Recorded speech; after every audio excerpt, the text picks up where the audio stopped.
हम लोग इकोनॉमिक्स के नए अध्याय जिसमें मुद्रा एवं बैंकिंग से रिलेटेड प्रश्नों का हल देखेंगे। इससे पहले हम लोगों ने आरबीआई से रिलेटेड जो कॉन्सेप्ट था, उस पे जो मॉनेटरी पॉलिसी का था, उसके बारे में अध्ययन किया था। आज हम लोग उससे रिलेटेड आगे जानेंगे, सेंसेक्स जानेंगे, स्टॉक एक्सचेंज जानेंगे, शेयर बाजार जानेंगे। इन सभी पर कॉन्सेप्ट पे हम लोग चर्चा करेंगे। तो इससे पहले हम लोगों ने 100 तक देख लिया था, आज हम लोग आगे उसे देखेंगे, यानी 101 से देखेंगे। तो 100 में हम लोगों ने क्या देखा था कि भारत के किस राज्य में क्षेत्रीय ग्रामीण बैंक नहीं है, जिसमें हम लोगों ने जाना था कि वह सिक्किम और गोवा था। और चूंकि यह भी हम लोगों ने देखा था कि क्षेत्रीय ग्रामीण बैंक है जो नरसिम्हा समिति की अनुशंसा पर ठीक 1975 ईस्वी में उसी के नरसिम्हा जो समिति था उसी के अनुशंसा पर उसका गठन 1975 में हुआ। और वही 26 सितंबर 1975 ईस्वी को केंद्र सरकार द्वारा जारी अध्यादेश के माध्यम से क्या किया गया था, इस क्षेत्रीय ग्रामीण बैंक की स्थापना की गई थी। नेक्स्ट हम लोग 101 में देखिए, क्षेत्रीय ग्रामीण बैंक किसके द्वारा प्रायोजित है। देखिए, प्रायोजित का पहले अर्थ समझेंगे कि प्रायोजित का अर्थ क्या होता है। प्रायोजित का मतलब होता है किसी उद्देश्य से आयोजित किया जाना। तो जो क्षेत्रीय ग्रामीण बैंक किसके द्वारा प्रायोजित किया जाता है, ऑप्शन में है राष्ट्रीय वाणिज्य बैंक के द्वारा, भारतीय रिजर्व बैंक के द्वारा। जो उद्देश्य की प्राप्ति होती है क्षेत्रीय ग्रामीण बैंक, वह जो प्रायोजित किया जाता है वह राष्ट्रीयकृत जो वाणिज्य बैंक है। राष्ट्रीयकृत आपको पता होगा, जो राष्ट्रीयकरण किया गया 1969 में 14 बैंकों का किया, फिर 1980 में 6 यानी 20 हो गया, फिर क्या किया गया 2019 के आधार पर 10 बैंकों को मर्ज कर उसे 4 बैंकों में विलय कर दिया गया, उसके सुदृढ़ और आधार मजबूत करने के लिए। तो ये था। तो क्षेत्रीय ग्रामीण बैंक का जो प्रायोजन होता है वह वाणिज्य बैंकों के द्वारा होता है। नेक्स्ट हम लोग देखिए कि केलकर समिति की सिफारिश को ध्यान में रखते हुए कब से कोई निजी कब से कोई नया क्षेत्रीय ग्रामीण बैंक स्थापित नहीं किया गया। कह रहा है कि जो केलकर समिति की जो सिफारिश किया गया था उसको ध्यान में रखते हुए किस डेट से, किस तिथि से जो नया क्षेत्रीय ग्रामीण बैंक है स्थापित नहीं किया गया। अब प्रश्न उठता है वो कब। तो वो केलकर समिति अनुशंसा की थी। वह केलकर समिति का गठन 1987 ईस्वी में हुआ था। उसी के अनुशंसा के आधार पर क्या किया गया, उस दिन के बाद से नया क्षेत्रीय ग्रामीण बैंक क्या किया गया, स्थापना नहीं किया गया। फिर आगे हम लोग देखेंगे इसे क्या करने के लिए, आधार को मजबूत करने के लिए, सुदृढ़ता के लिए उसे मर्ज किया गया, यानी समेकन किया गया। तो हम लोग देखेंगे किस तरह से 196 से उसके बाद इसकी संख्या घटकर अभी जो 38 है, तो उसकी आगे हम लोग भी देखेंगे। नेक्स्ट देखिए 103 में करा भारतीय औद्योगिक पुनर्निर्माण बैंक की स्थापना किस वर्ष की गई। तो यहाँ पे देखिए भारतीय औद्योगिक पुनर्निर्माण बैंक की स्थापना, इसके बारे में समझिए। तो भारतीय औद्योगिक पुनर्निर्माण बैंक से पहले जो स्थापना किया गया था, भारत सरकार ने अप्रैल 1971 ईस्वी में कंपनी अधिनियम के तहत भारतीय औद्योगिक पुनर्निर्माण निगम की स्थापना की थी, यानी कि IRCI, भारतीय औद्योगिक इंडियन रिकंस्ट्रक्शन कॉरपोरेट, उसकी स्थापना की थी भारतीय औद्योगिक पुनर्निर्माण निगम की। तो इसके अध्याय से स्थापना कब हुआ था, 1971 में हुआ था। तो अब क्या होता है, इसका जो मुख्य उद्देश्य होता है वह बीमार इकाइयों को विशेष समस्याओं की देखभाल करने का, उसके बाद उसके वित्तीयन का, उसके बाद बात की जाए उसके त्वरित पुनर्निर्माण और पुनर्वास के लिए सहायता प्रदान करने के लिए यह IRCI यानी कि भारतीय औद्योगिक पुनर्निर्माण निगम की स्थापना की जाती है। अब क्या होता है कि ये जो प्रबंधन और परिवहन और विपणन जैसी सुविधाएं जो प्रदान कर रही थी कौन, भारतीय औद्योगिक पुनर्निर्माण निगम। अब क्या होता है 1984 ईस्वी में भारत सरकार द्वारा भारतीय औद्योगिक पुनर्निर्माण निगम को भारतीय औद्योगिक पुनर्निर्माण बैंक की स्थापना करती है। तो यह ध्यान में रखिएगा, वह स्थापना कब होता है, वह होता है 1985 ईस्वी में। तो वही मार्च 1985 से भारतीय औद्योगिक पुनर्निर्माण बैंक, जो भारतीय औद्योगिक पुनर्निर्माण निगम था, जिसके क्या औद्योगिक इकाइयों के पुनर्निर्माण के लिए, पुनर्वास के लिए, त्वरित उसको पुनर्निर्माण कर उसको सहायता का आवश्यकता हो, तो उस कंडीशन के स्थान किया गया था। लेकिन 1985 में इसे भारतीय औद्योगिक पुनर्निर्माण बैंक कर दिया गया और इसका जो दायित्व वही था जो IRCI यानी कि भारतीय औद्योगिक पुनर्निर्माण जो निगम था उसकी सहायता के रूप में इसके वैकल्पिक के तौर पर इसका निर्माण किया गया। और इसका भी कार्य वही हुआ, औद्योगिक का पुनरुद्धार करना, औद्योगिक विकास को बढ़ावा देना, औद्योगिक चिंताओं के पुनर्वास के लिए जो भी पुनर्निर्माण एजेंसी के रूप में कार्य करना होता उन सभी को मदद करने का, तो वह हो जाएगा 1985। नेक्स्ट देखिए, नरसिम्हा समिति ने बैंकिंग ढांचे को कितने स्तर बनाने की संस्तुति दी थी। अब हम लोग समझेंगे कि नरसिम्हा समिति कब और किन परिस्थिति में नरसिम्हा समिति को लाया गया।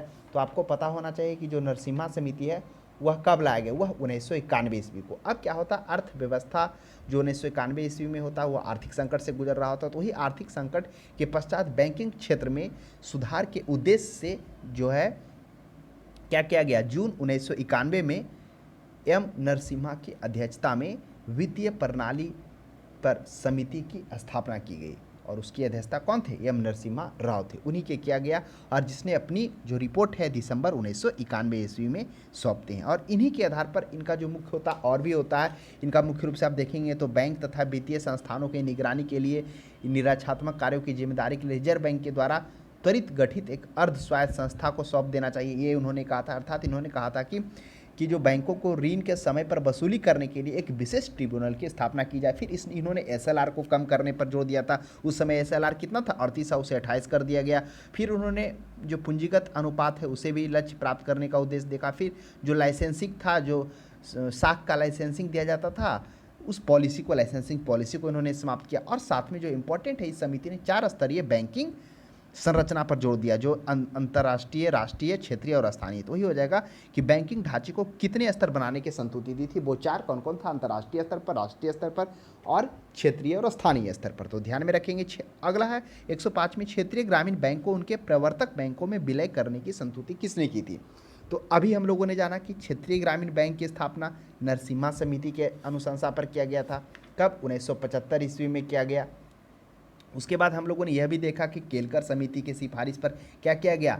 नए क्षेत्रीय ग्रामीण बैंक की स्थापना को मना किया गया। उसके बाद हम लोगों ने देखा कि अब क्षेत्रीय ग्रामीण बैंक के प्रवर्तक बैंकों में विलय करने की संतुति, अब क्या है, जो और बैंक थे, प्रवर्तक बैंक थे, उसमें विलय करने की संतुति किसने दी? तो वह खुसरो समिति के द्वारा दिया गया। अब हम लोग जानेंगे तो यह विलय किया गया। जो स्टार्टिंग में आप देखेंगे तो उस समय क्या 2005 में 196 क्षेत्रीय ग्रामीण बैंक था। फिर उसके बाद इसका जब विलय स्टार्ट हुआ खुसरो समिति के अनुशंसा पर, तो आप देखेंगे 2018 में यह 196 से क्या हो गया? 56 हो गया। फिर अभी 2020 में उस 56 बैंक से विलय करके अभी 38 बैंक है। तो ये ध्यान में रखेंगे। नेक्स्ट हम लोग चलते हैं 106 में, निम्नलिखित में से किस संस्था का संबंध भारत की कृषि एवं ग्रामीण वित्त आवश्यकता तक सीमित है? काफ़ी अच्छा प्रश्न करा है कि कौन सा ऐसा संस्था इस ऑप्शंस में है जिसका जो है भारत की कृषि एवं ग्रामीण वित्त की आवश्यकता तक सीमित है। तो हम लोगों ने जाना था नाबार्ड के बारे में कि नाबार्ड क्या है? ग्रामीण को उनके विकास एवं आर्थिक रूप से उनकी जीवन स्तर सुधारने के लिए जो ऋण उपलब्ध करता, वह क्या है? वह नाबार्ड का काम है। तो यह हो जाएगा नाबार्ड। जबकि अन्य को देखिए, भारतीय स्टेट बैंक, यह क्या है? यह व्यक्तिगत रूप से तथा वाणिज्य या अन्य क्षेत्रों में क्या कराता है? यह उपलब्ध करवाता है वित्त को। औद्योगिक वित्त निगम, औद्योगिक के क्षेत्र में भारतीय रिजर्व बैंक, या बैंकों का बैंक है। ऑप्शन नंबर सी इसका पर्याप्त हो जाएगा। नाबार्ड संबंधित है। अब देखिए नाबार्ड के बारे में थोड़ा हम लोग जानते हैं। हम लोगों ने यह भी देखा था कि जो नाबार्ड की स्थापना है वह शिवरामन समिति की अनुशंसा पर कब? 1982 ईस्वी में इसकी स्थापना किया जाता है। तो अब हम लोग को देखना है संबंधित क्या है? राष्ट्रीय कृषि विकास संस्था से, ऑप्शन बी में राष्ट्रीय ग्रामीण विकास संस्था से, राष्ट्रीय कृषि एवं विकास बैंक से और राष्ट्रीय। इन चारों ऑप्शन में सबसे पर्याप्त सी लग रहा है कि राष्ट्रीय कृषि एवं ग्रामीण विकास से संबंधित है। यानी कि राष्ट्रीय कृषि से संबंधित जो भी उनके संलग्न हैं, कार्य हैं, उससे उसमें सहायता के लिए यह उसे क्या कराएगा? ऋण देगा। उसके बाद ग्रामीण विकास बैंक, तो क्या हो जाएगा? इस प्रश्न का सही जवाब क्या लग रहा है? राष्ट्रीय कृषि एवं ग्रामीण विकास बैंक के रूप में संबंधित है। नेक्स्ट देखिएगा 108 में, फेडरल रिजर्व बैंक किस देश का केंद्रीय बैंक है? जिस तरह से भारत का केंद्रीय बैंक यानी बैंकों का बैंक है आरबीआई, ठीक उसी प्रकार फेडरल रिजर्व बैंक क्या है? वह केंद्रीय बैंक है किसका? संयुक्त राज्य अमेरिका का। ध्यान में रखेंगे। 108 के बाद अब हम लोग 109 में चलते हैं।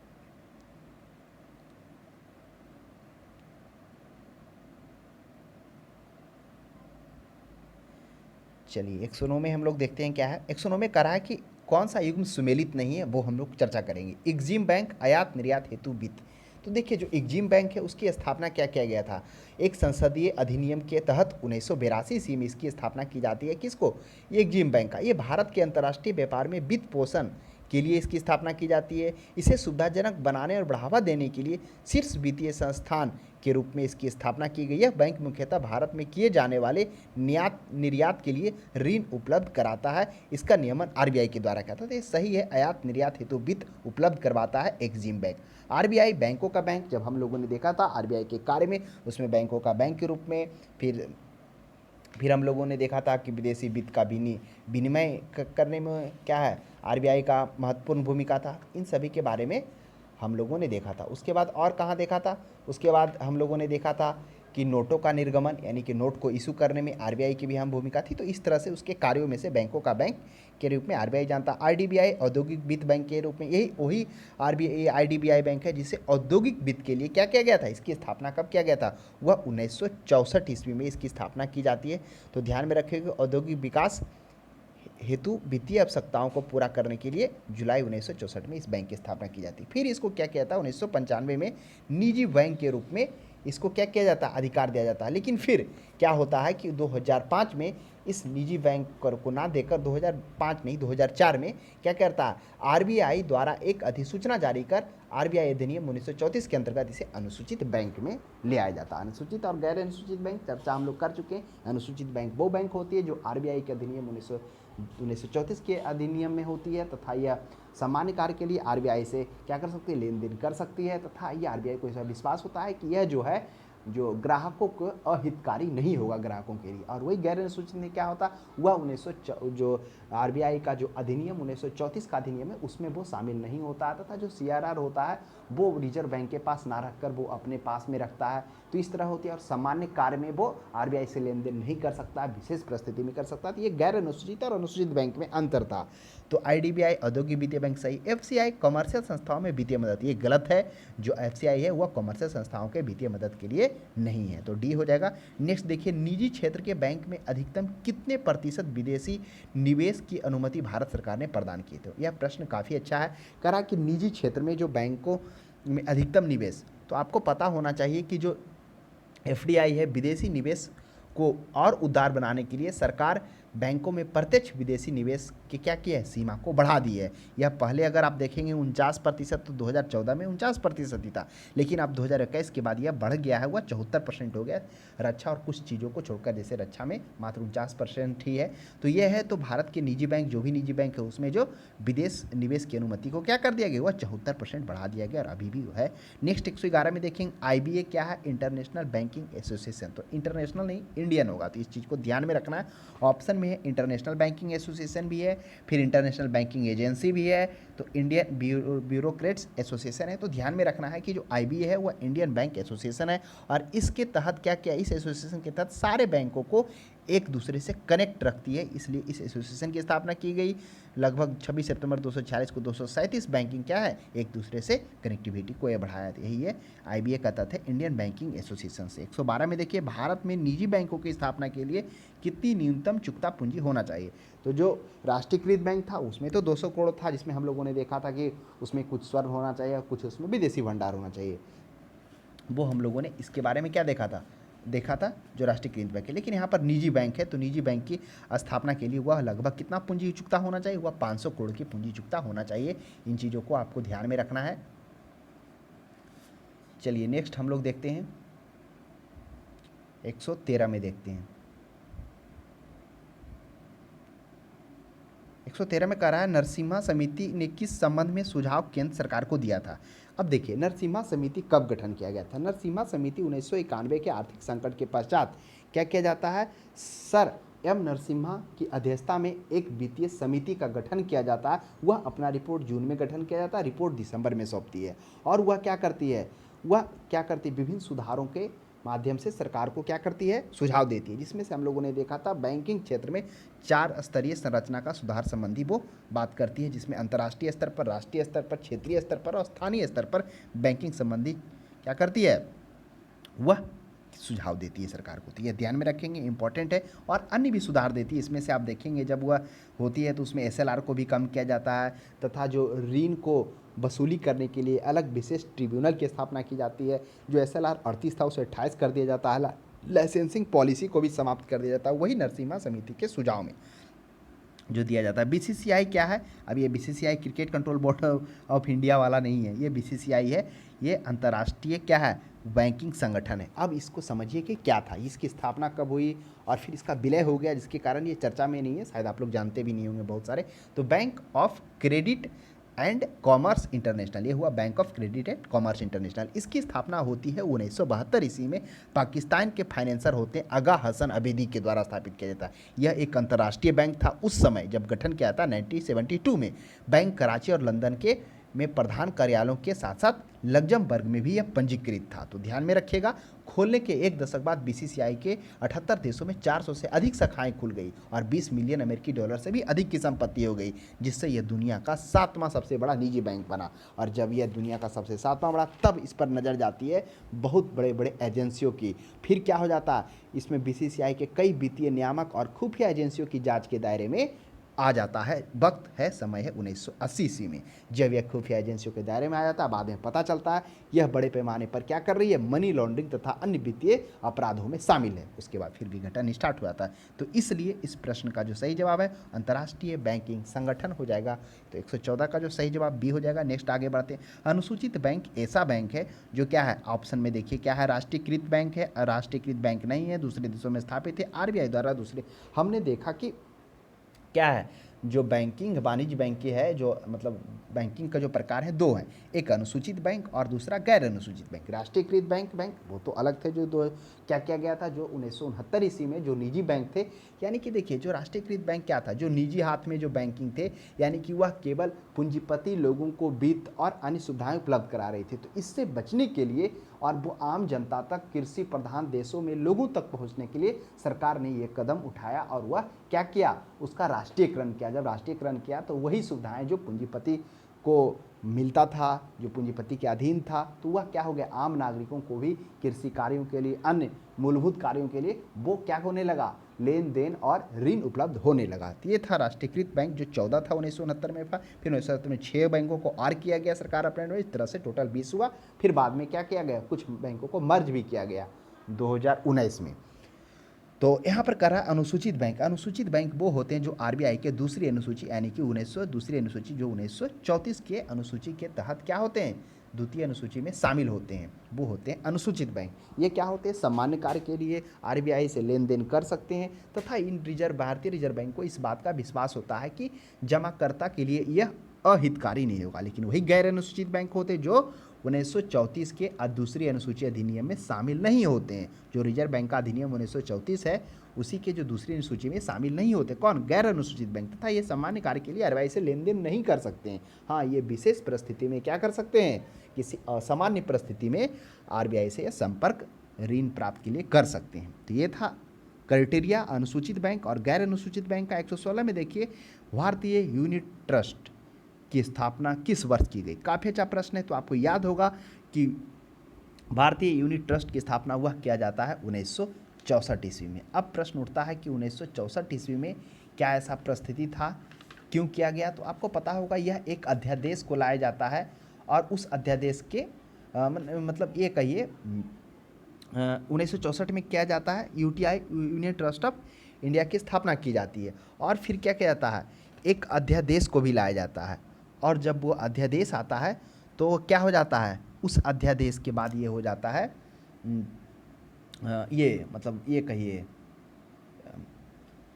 क्या उसको आप बोल सकते हैं, इसमें अध्यादेश नहीं आता, वो अलग है। तो आप ध्यान में रखेंगे यूनिट ट्रस्ट ऑफ इंडिया, यानी कि यूनिट ट्रस्ट ऑफ इंडिया क्या है, यह एक प्रकार का म्यूचुअल फंड है ना।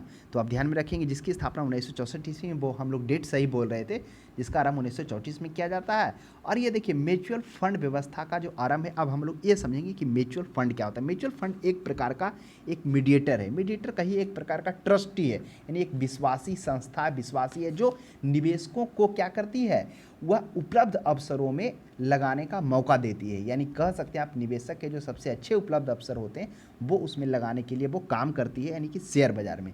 तो ये दूसरे शब्दों में आप कह सकते हैं एक ऐसी वित्तीय व्यवस्था है जिसमें आम जनता के जो निवेश योग्य धन होता है उनकी इच्छा के आधार पर निवेश योग के सबसे अच्छे अवसरों में वो लगाती है, जिनको नॉलेज नहीं होता है शेयर के मार्केट में। तो एक तरह से वो ट्रस्टी के रूप में काम करती है, यानी न्यास के रूप में स्थापित है। तो इसकी स्थापना 1964 में क्या किया गया था, जो अमेरिका के यूएस 64 है उस योजना पर आधारित था भारत का, ये जो भारत का म्यूचुअल फंड था। उसमें फिर आप देखेंगे कि 1987 में मतलब 9 राष्ट्रीयकृत बीमा कंपनी इस बाजार में प्रवेश भी करती है।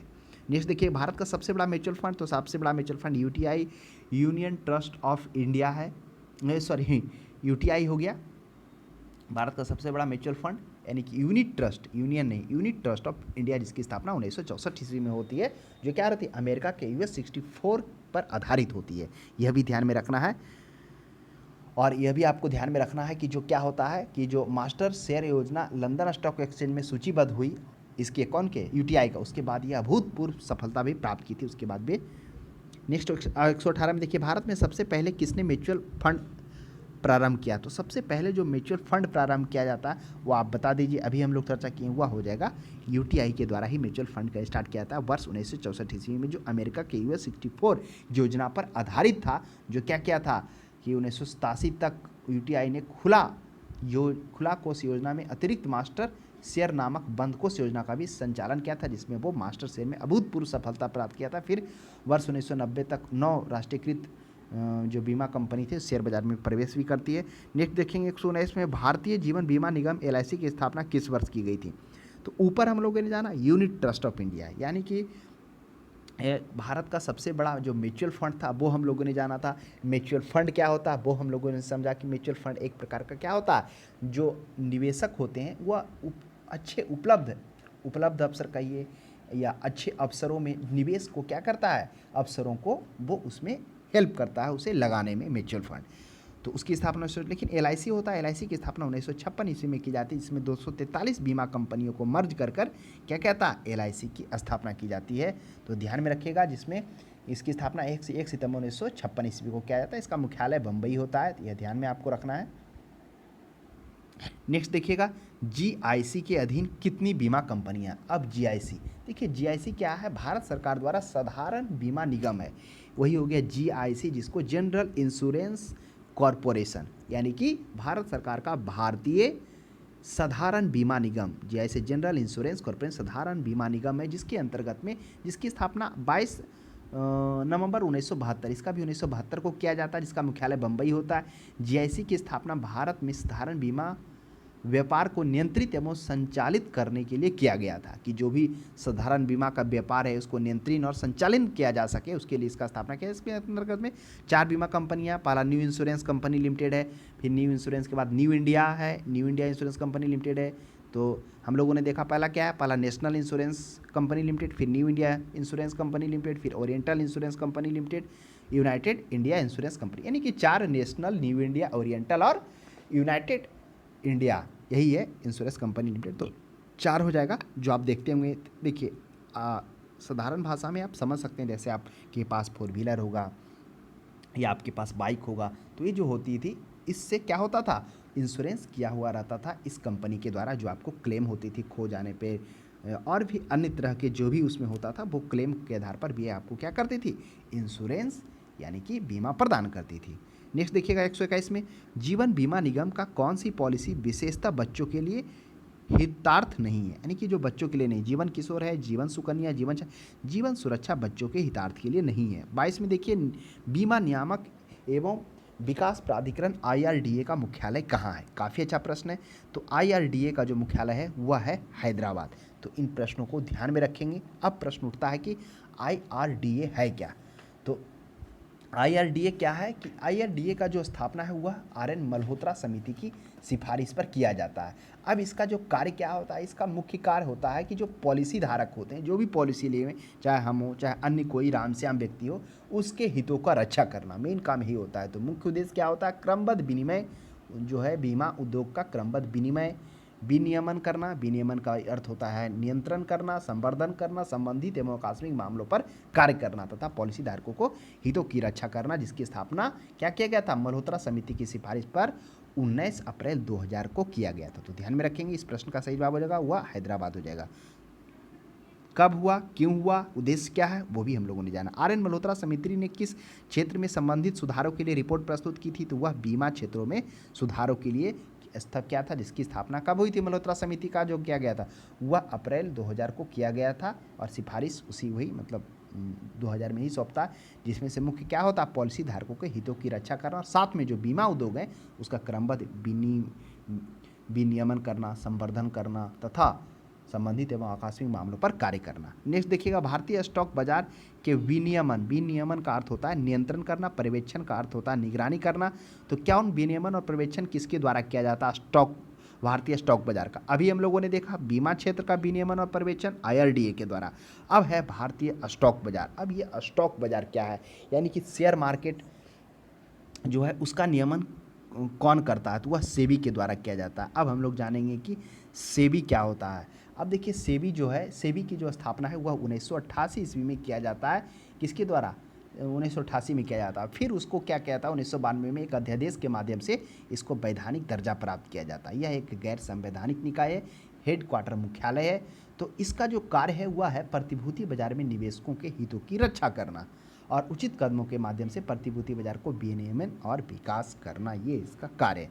अब प्रश्न होता है कि भारतीय स्टॉक बाजार, ये स्टॉक बाजार क्या है, स्टॉक एक्सचेंज क्या है? तो देखिए स्टॉक एक्सचेंज हुआ है जहाँ पर क्या हो, शेयरों को खरीद और बिक्री करने के लिए जो एक प्लेटफॉर्म की आवश्यकता होती है वही स्टॉक एक्सचेंज कहलाता है। तो आगे हम लोग देखेंगे कि कुछ स्टॉक एक्सचेंज है। अब शेयर क्या होता है? शेयर होता है, आप सोच लीजिए कोई भी कंपनी जब अपना व्यवसाय को बढ़ाना चाहती है, कर्ज को कम करना चाहती है, या फिर कहिए कि वह पैसा को एकत्र पूंजी जुटाना चाहती है, तो उस कंडीशन में क्या करती है, वह अपना जो कंपनी ट्रस्ट होता है वह ऑनलाइन माध्यम से वह अपने जो कंपनी होता है, जो संस्था होता है, उसके हिस्सों को वो खरीद बिक्री ऑनलाइन करती है।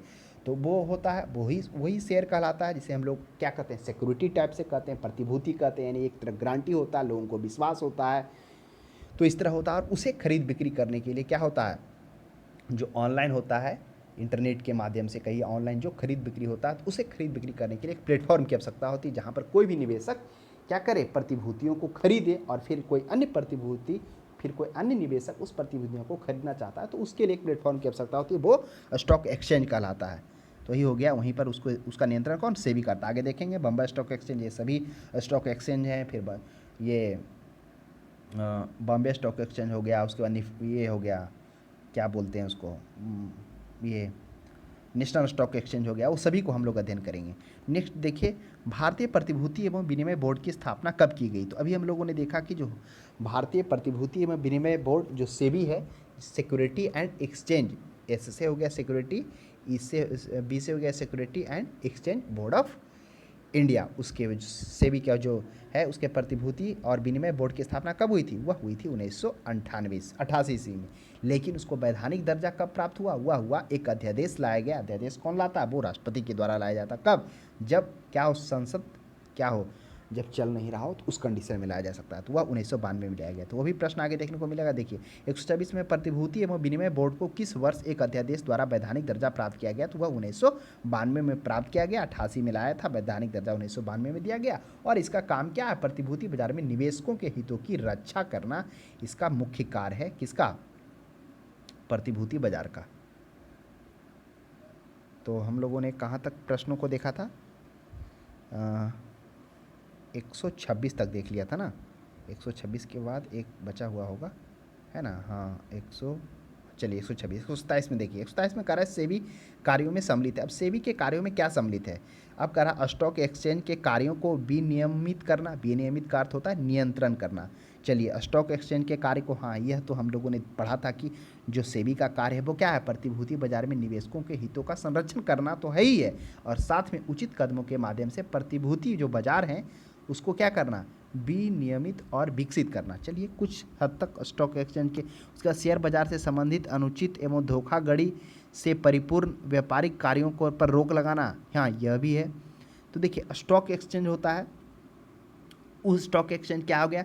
जहाँ पर वह एक प्लेटफॉर्म है जहाँ पर क्या होते हैं, कोई भी निवेशक शेयर को खरीदता है, और अन्य किसी जो निवेशक हैं जो खरीदना चाह रहे हैं, जो जिज्ञासु हैं, जब उन्हें बेचना चाहता तो प्लेटफॉर्म के लिए स्टॉक एक्सचेंज की आवश्यकता होती है। उसके बाद प्रतिभूति बाजार के अंतरण व्यापार को नियंत्रित करना, उपर्युक्त में से सभी, तो सभी हो जाएगा ऑप्शन नंबर सभी, कि स्टॉक एक्सचेंज के कार्य को भी विनियमित करता है। फिर शेयर बाजार में जो ग्राहक होते हैं, प्रतिभूति बाजार में जो निवेशक होते हैं, उनके हितों की भी रक्षा करना, धोखाधड़ी को रोकना। 2002 में एक क्या हुआ था, इनसाइडर ट्रेडिंग के मामले में एक पर क्या हुआ, फाइन भी लगाया था ये प्रतिभूतियों के अंतरण। तो ये सभी हो जाएगा। नेक्स्ट देखिए 28 में 128 में बुल एंड बियर शब्दावली का संबंध किससे? काफ़ी अच्छा प्रश्न है। अब आ गया बुल एंड, स्टॉक मार्केट से, बैंकिंग से, भारतीय रिजर्व बैंक से, आंतरिक मुद्रा से। तो बुल एंड बियर हो जाएगा हुआ स्टॉक मार्केट से, एक शब्दावली है। देखिए बुल बियर क्या होता है, थोड़ा समझिए हम लोग। क्या होता है जब स्टॉक एक्सचेंज में जो क्या होता है, सूचांक जब ऊपर जा रहे होते तो उसे बुल कहते हैं, यानी जब ऊपर चढ़ रहा हो तब बुल, और जब नीचे उतर रहा हो तब उसे क्या कहते हैं? बियर कहते हैं। तो यही होता है एक स्टॉक मार्केट, स्टॉक एक्सचेंज का एक क्या है, शब्दावली है। नेक्स्ट देखिए 129 में भारतीय शेयर बाजार की कार्यप्रणाली का विनियमन निम्नलिखित में से कौन करता है? विनियमन का अर्थ होता है नियंत्रण। तो भारतीय शेयर बाजार में देखिए हम लोगों ने 2-3 चीज़ यहाँ पर चीज़ों को देखा। पहला देखा कि जो बीमा क्षेत्र में है उसका विनियमन और संबंधन कौन करता? आईआरडीए करता है। आईआरडीए क्या था? आईआरडीए था insurance regulatory development authority of India. तो वो था बीमा क्षेत्र में। और ये प्रतिभूति क्षेत्र में यानी शेयरों का जो बाजार की कार्यप्रणाली का विनिमय वह सेबी करता है। आईआरडी की स्थापना हुआ था 2000 में, वह मल्होत्रा समिति पर। सेबी की स्थापना 1988 में वह आया था। उसके बाद उसका जो वैधानिक दर्जा 1992 में प्राप्त हुआ। तो ये क्या करता है? ये प्रतिभूति बाजार में निवेशकों को हितों की रक्षा करता है और साथ में उचित कदमों के माध्यम से प्रतिभूति बाजार को नियंत्रण करता। तो ऑप्शन नंबर बी हो जाएगा। नेक्स्ट देखिएगा नेक्स्ट देखिएगा 130 में भारत में मान्यता प्राप्त स्टॉक एक्सचेंजों की संख्या कितना है? यह प्रश्न अच्छा है। अब मान्यता प्राप्त स्टॉक एक्सचेंज क्या था? स्टॉक एक्सचेंज वो प्लेटफॉर्म है जहां पर निवेशक क्या करते हैं? शेयर को खरीदने के बाद किसी अन्य इच्छुक निवेशक को जो बेचना चाहते हैं या उसे खरीदना चाहते हैं तो उसे खरीदने या बेचने के लिए एक प्लेटफॉर्म की आवश्यकता होती है और वही प्लेटफॉर्म क्या कहलाता है? स्टॉक एक्सचेंज कहलाता है।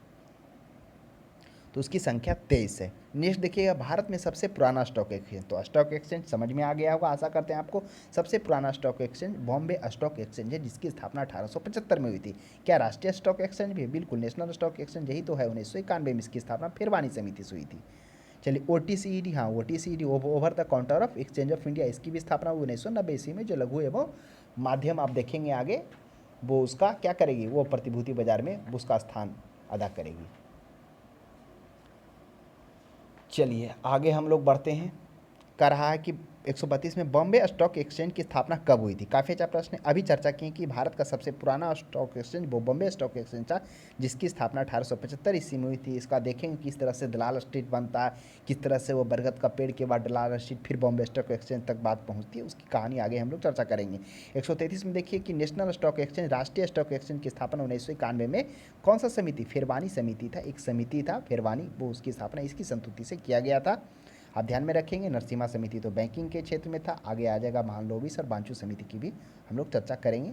नेक्स्ट देखिएगा 134 में सेबी ने पिछले कई वर्षों से निष्क्रिय पड़े स्टॉक एक्सचेंज की मान्यता 9 जुलाई 2000 समाप्त को कर दी। मतलब सेबी के द्वारा क्या किया गया? सेबी का काम ही क्या है कि वह जो भी है प्रतिभूति बाजार का क्या करना? विनियमन और संवर्धन करना तथा क्या करना? शेयर धारकों के हितों का संरक्षण करना। तो क्या कर दिया कि जो मान्यता प्राप्त स्टॉक एक्सचेंज था निष्क्रिय पड़ा हुआ था वह सौराष्ट्र जो गुजरात का है उसको बंद कर दिया था। 24 से घटकर तब क्या हो गई थी? 23 हो गई थी।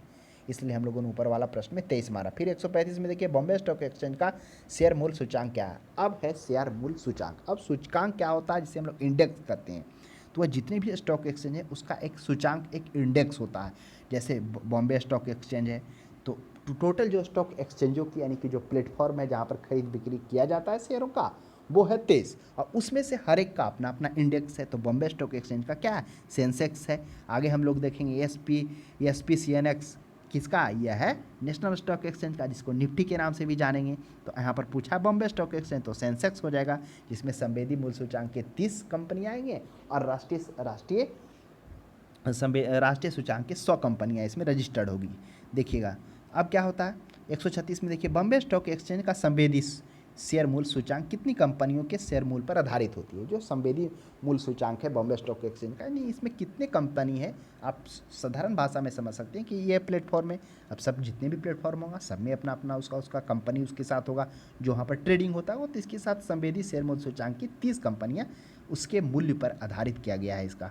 फिर देखिए निफ्टी निम्नलिखित में से किस शेयर बाजार का मूल्य सूचांक है? अभी हम लोगों ने सेंसेक्स देखा था तो सेंसेक्स बॉम्बे स्टॉक एक्सचेंज का था। तो अब निफ्टी है वह है राष्ट्रीय सेंसेक्स यानी कि नेशनल स्टॉक एक्सचेंज जो राष्ट्रीय स्टॉक एक्सचेंज पर आधारित है, इसी का शेयर मूल्य सूचांक क्या है? एनएसई है। आगे हम लोग यह भी देखेंगे कि क्या होता है वर्ष 1996 में ईस्वी में, इसका तो 1991 में आता है, वर्ष 96 ईस्वी में क्या होता है? NSE 50 क्या किया जाता है? एक शेयर मतलब शुरू किया जाता है। सूचांक जो होता है 1996 में NS50 के नाम से शुरू किया जाता है इसका सूचांक, जिसका नाम 28 जुलाई 1998 को क्या करता है? S&P CNX निफ्टी कर दिया जाता है जो 50 शीर्ष नकदी स्टॉक का सूचांक होता है। OTCEI क्या है? देखिए OTCEI क्या है? ओवर द ओ का हो गया ओवर द काउंट, इसे हो गया एक्सचेंज ऑफ इंडिया, वही हो गया over the count exchange of India. यह क्या है? लघु एवं मध्यम इकाइयों के एक्सचेंज के रूप में भारत का प्रथम ऑनलाइन व्यापार सुविधा संपन्न कंप्यूटरीकृत एक्सचेंज है। पहले तो कंप्यूटर नहीं था, तो ये कंप्यूटरीकृत एक्सचेंज बना है सबसे पहले। इसकी स्थापना कब हुई थी? 1990 ईस्वी में। तो क्या हो जाएगा?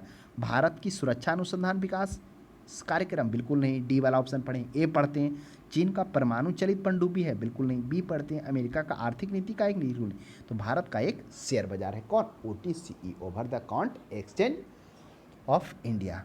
नेक्स्ट देखिएगा 139 में, चुनिंदा कंपनियों के शेयर मूल्यों पर आधारित शेयर मूल्य सूचांक, जिसे सेंसेक्स कहते हैं, कितनी कंपनियों के शेयर मूल्यों पर आधारित है? अब देखिए जो सेंसेक्स है, हमने देखा कि जो सेंसेक्स जो इस सूचकांक है किसका है? वह बॉम्बे स्टॉक एक्सचेंज का है, वह उसका इंडेक्स है। तो जो ये जो शेयर मूल्यों पर आधारित शेयर मूल्य सूचांक है, इसमें कितने कंपनियों है चुनिंदा कंपनी? तो ये 30 कंपनी था, जिसमें से हम लोगों ने ये भी जाना संवेदी मूल्य सूचांक था, जिसमें से 30 कंपनी क्या था? उसी के शेयर मूल्यों पर आधारित था। तो वही कह रहा है कितनी कंपनियों के शेयर मूल्यों पर आधारित है? तो 30 है। फिर बॉम्बे स्टॉक एक्सचेंज का राष्ट्रीय सूचांक कितनी कंपनियों पर? अब ये तो क्या था? संवेदी मूल्य सूचांक था, है ना, चुनिंदा कंपनियों के शेयर मूल्य सूचांक। अब है कि राष्ट्रीय सूचांक कितनी कंपनियों के शेयर पर मूल्य पर आधारित है? तो वह है 100। तो इस तरह से 2 सूचांक होता है। एक राष्ट्रीय सूचांक की कंपनी का शेयर का जो मूल्य धारण इसमें है, उसमें 100 कंपनी है। तो इन चीज़ों को थोड़ा सा ध्यान में रखना है। 141 में देखिए है कुछ नहीं। अगर आप समझ गए हो तो ये सभी चीज़ें आसानी से समझ में आएगी, अन्यथा थोड़ा समझ में नहीं आएगा कि जैसे शेयर क्या है, स्टॉक एक्सचेंज क्या है, ये यूनिट ट्रस्ट ऑफ इंडिया क्या है, ये सभी थोड़ा सा ये समझना पड़ेगा। अगर समझ गए हैं तो बिल्कुल आसान भाषा में है। दलील स्ट्रीट कहाँ है? दलाल स्ट्रीट। अब देखिए दलाल स्ट्रीट के बारे में समझिए। दलाल स्ट्रीट क्या है? वास्तव में ये इस एक्सचेंज का प्रथम जन्म स्थान 1850 ईस्वी में था, जो बरगद के पेड़ के नीचे था। उस वृक्ष के नीचे पहले दलाल एकत्रित होते थे और लोग एकत्रित होकर क्या करते थे?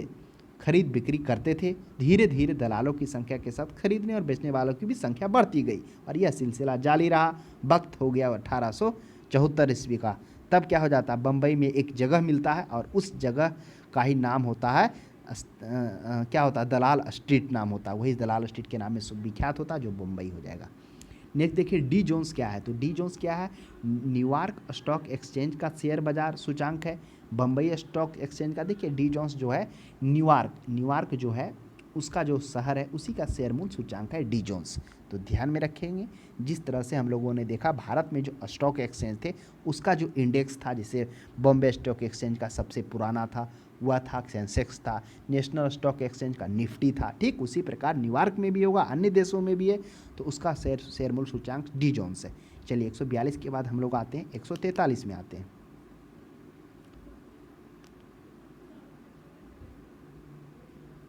चलिए 143 में आते हैं। 143 में क्या कर रहा है? निक्की क्या है? अब निक्की के बारे में जाना है, यानी आप इसको क्या कर सकते हैं? NIKKY Nikki. Tokyo stock exchange का शेयर मूल्य सूचांक है? बिल्कुल नहीं, टोक्यो स्टॉक एक्सचेंज का शेयर मूल्य सूचांक नहीं है। जापान का केंद्रीय बैंक का जापानी मुख्य सूचांक है? जापान का केंद्रीय बैंक है? बिल्कुल नहीं। जापानी मुद्रा विदेशी बाजार, तो यह ऑप्शन नंबर यही है क्या? टोक्यो स्टॉक एक्सचेंज का शेयर मूल्य सूचांक है। तो ध्यान में रखेंगे, जिसमें 225 बड़ी कंपनी क्या है उसके शेयर मूल्यों पर आधारित इसका मूल्य किया गया है। इतनी कंपनी इसमें इंक्लूडेड हैं। तो क्या हो जाएगा? टोक्यो का। और भी अन्य देशों का भी हम लोग जानेंगे कि जो शेयर मूल्य सूचांक क्या है। जैसे टोक्यो में स्थित स्टॉक एक्सचेंज अभी हम लोगों ने देखा, क्या उसका नाम? डिक्की है। और डी जोन्स कहाँ का था? अभी हम लोग के न्यूयॉर्क का स्टॉक एक्सचेंज था। फिर हांगकांग का देखेंगे, हॉन्ग सेंग है। हांगकांग का क्या हो जाएगा? Stock exchange Hang Seng.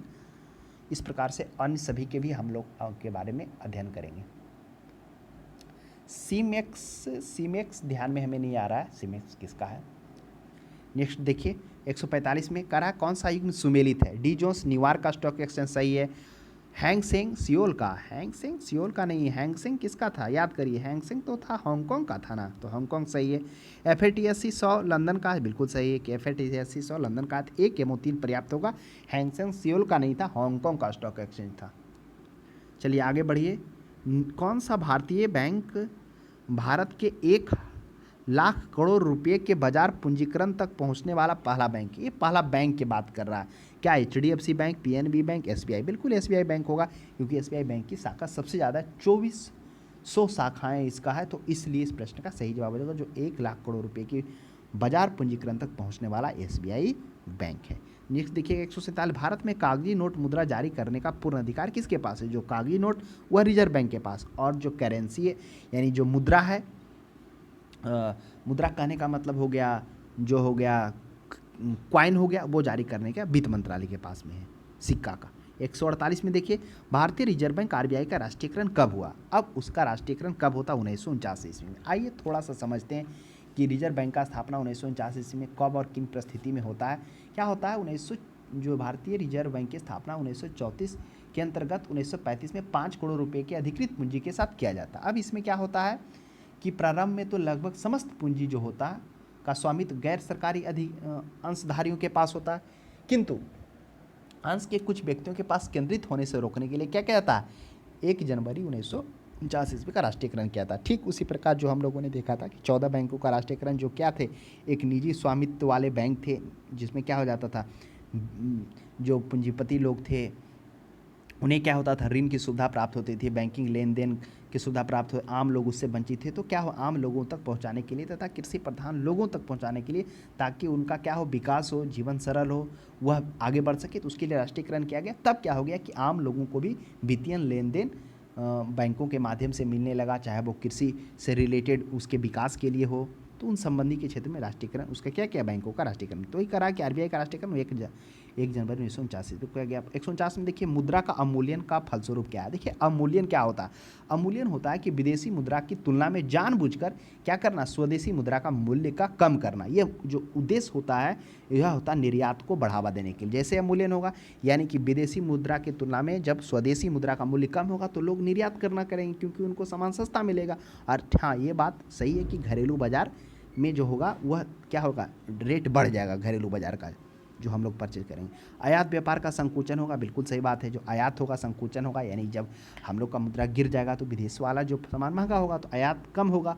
आयात स्थानपति का प्रसार होगा, बिल्कुल सही बात है। उपर्युक्त में से सभी, तो 49 का हो जाएगा, 149 का डी, कि जो अवमूल्यन होता है तो ये परिस्थिति उत्पन्न होती है। 150 में देखिए, भारतीय रिजर्व बैंक की खुला बाजार कार्यवाही का अर्थ क्या है, क्या अर्थ है, क्रय और विक्रय। हाँ देखिए, यहाँ लिखा हुआ है कि खुला बाजार कार्यवाही में क्रय और विक्रय। देखिए खुला बाजार कार्यवाही क्या होता है, ये मुख्य रूप से क्या होता है, मुद्रास्फीति को नियंत्रण करने के लिए भी जारी किया जाता है। क्या होता है कि इसके माध्यम से जैसे ही वो जो प्रतिभूतियाँ होती है, जब क्या होती है, आरबीआई जब इसको प्रतिभूतियाँ को लाती है मार्केट में, तो लोग इसको खरीदने के लिए दौड़ पड़ते हैं। अब क्या होता है, प्रतिभूतियाँ में गारंटी किया जाता है, गारंटी दिया जाता है, लोगों को विश्वास होता है, और बाकी में ये सिक्योरिटी होता है इसमें। तो क्या होता है, लोग इसमें पैसा इसको लेना स्टार्ट कर देते हैं। और जो अंकित मूल्य होता है इसमें, देखिए इसमें इंटरेस्ट नहीं मिलता है, आप प्रतिभूतियाँ खरीदेंगे डिस्काउंट पे मिलेगा, और जैसे ही इसका समयन होगा, समय पूरा होगा, उस समय पर मतलब 48 दिन 92 ऐसा करके टाइम होता है, इतने दिन पर जो भी अंकित मूल्य वो आपको मिल जाएगा। तो लोग क्या होते हैं, बैंकों में भी पैसा जो लगा हुआ रहता है उसको निकाल कर खरीदने के लिए दौड़ पड़ते हैं, क्योंकि उसकी तुलना में इसमें ज़्यादा एश्योरिटी और ज़्यादा विश्वास के साथ उसको पैसा मिलता है। तो वह क्या होता है, तो उसको खरीद सकता है। अब जब तरलता कम गया हो तो अब क्या करेगा, जैसे ही कम गया हो तो अब आरबीआई जो है, जो ऋण बॉन्ड को बेचा उसको फिर ले लेगा, और फिर ज़रूरत पड़ेगा तो फिर उसको बेचेगा। ये होता है। तो क्रय विक्रय किसका होता है, यह होता है सरकारी बॉन्डों का होता है, ना ही वाणिज्य बिलो बैंक का, ना ही स्वर्ण का, तो सरकारी बॉन्ड का, जिसे प्रतिभूतियाँ सिक्योरिटीज कहते हैं। तो ये था कुछ हम लोगों ने आज जाना, स्टॉक एक्सचेंज के बारे में पढ़ा। उसके बाद हम लोगों ने कुछ म्यूचुअल फंड के बारे में जाना कि म्यूचुअल फंड क्या होता है, उसके बारे में हम लोगों ने जानकारी लिया तथा कुछ इंश्योरेंस के बारे में देखा कि इंश्योरेंस क्या होता है, उसे देख रेख के लिए कौन सा किस तरह से आईआरडीए की स्थापना की गई, वह किस तरह से ग्राहकों का हितों का संरक्षण करता है। फिर हम लोगों ने जाना कितने स्टॉक एक्सचेंज हैं, शेयर क्या होता है, स्टॉक एक्सचेंज क्या होता है, तो वो सभी के बारे में, प्रतिभूतियाँ क्या होता है, वो सभी के बारे में हम लोगों ने कुछ कॉन्सेप्ट पूर्वक चर्चा यहाँ पर किया। तो आज के लिए इतना ही। अब हम लोग किसी अगले सब्जेक्ट में मिलते हैं, तब तक हमारे क्लास को देखने के लिए धन्यवाद।